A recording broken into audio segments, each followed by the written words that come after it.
ஆண்டவர் தாமே நம்ம ஒருவரையும் இந்த நாளிலும் ஆசீர்வதிப்பாராக. இந்த மாதத்துடைய இந்த கடைசி நாளிலே இந்த வாக்குத்தத்த மாதத்துடைய நிறைவு செய்தியாக இன்றைக்கு நாம் ஒரு வாக்குத்தத்தத்தை பார்க்கப்போம். 1 நாளாகமம் 4ஆம் அதிகாரம் 10ஆம் வசனத்தை வாசிக்க. யாபேஸ் இஸ்ரவேலின் தேவனை நோக்கி, தேவரீர் என்னை ஆசீர்வதித்து என் எல்லையை பெரிதாக்கி உமது கரம் என்னோடு இருந்து தீங்கு என்னை துக்கப்படுத்தாதபடிக்கு அதற்கு என்னை விலக்கி காத்தருளும் என்று வேண்டிக் கொண்டான். அவன் வேண்டிக் கொண்டதை தேவன் அருளினார். ஆமென். அல்லேலூயா. இந்த ஆண்டு முழுவதும் நீங்கள் அப்பாட்ட கேட்குற அத்தனை நன்மைகளையும் ஆசீர்வாதங்களையும் உங்களுக்கு தந்து உங்களை நடத்துவாரா என்று பிதா குமார பரிசுத்தாவின் நாமத்தினாலே ஜோதி நகர் இந்திய தேவ சபை சார்பாக உங்களை வாழ்த்துகிறேன்.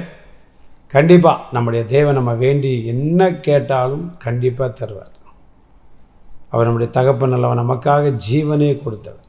அதுதான் யாபேஸை குறித்து பேசணும்னா எனக்கு ரொம்ப பிடித்த ஒரு கேரக்டர் வந்து யாபேஸ். அம்மா வெறுத்துட்டாங்க, அண்ணன் தம்பி வெறுத்துட்டாங்க, ஊர் வெறுத்து, உலகம் எல்லாம் வெறுத்து. இவன் சூஸ் பண்ண ஆள் யார் பார்த்தீங்களா? கர்த்தரை சூஸ் பண்ணான்.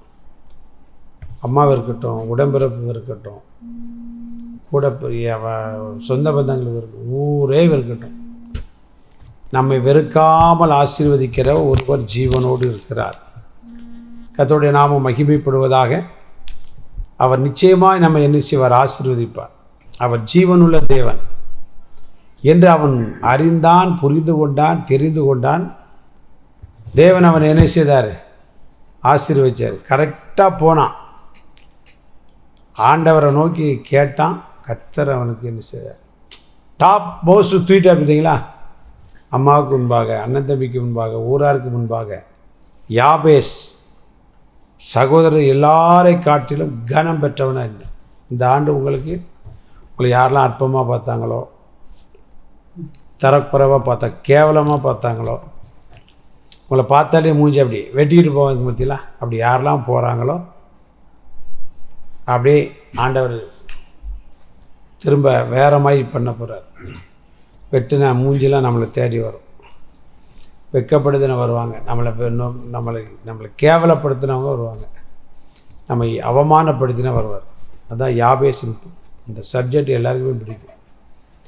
முன்னாடி பழைய பாடம் உண்டு. தேவா என்னை ஆசீர்வதியும், எல்லையை பெரிதாக்கும், உமது கரமே என்னோடு இருந்து எல்லா தீங்கிற்கும் விலக்கிடும் தேவனே, இயேசுவே தேவனே, இயேசு தேவா.